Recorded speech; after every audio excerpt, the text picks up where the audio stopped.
ఒక 'వాకు వాకు ఎక్సైట్‌మెంట్', 'డామియన్ క్రష్ ట్రాక్', 'చిన్న కిడ్స్ పాలిటిక్స్' ఇవన్నీ చైల్డిష్ యాంగిల్ నుండి చూస్తే 'స్పై అసాసిన్' వరల్డ్ కూడా క్యూట్‌గా కనిపిస్తాయి. సో ఇది ఫ్రెండ్స్ ఈ 'spy x family part 1' video. The basic premises. ఇందులో మనం main characters hidden details and fun elements break డౌన్‌ని చూసాం. నెక్స్ట్ పార్ట్‌లో ఇన్ డెప్త్‌గా చూద్దాం. ఈ వీడియోని మీకు నచ్చినట్లయితే లైక్ చేయండి.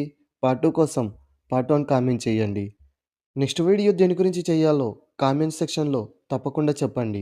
ముఖ్యంగా మన ఛానల్ని సబ్స్క్రైబ్ చేసుకోవడం మాత్రం మర్చిపోకండి. మన ఛానల్ని సబ్స్క్రైబ్ చేసుకొని బెల్ ఐకాన్ని యాక్టివేట్ చేసుకోండి. అప్పుడే పార్ట్ 2 వీడియో యొక్క నోటిఫికేషన్ మీకు వస్తుంది. ఈ వీడియోపై మీ ఒపీనియన్ని కామెంట్ సెక్షన్లో కామెంట్ చేయండి. మరో ఎక్సైటింగ్ వీడియోతో మళ్ళీ కలుద్దాం. Thanks for watching.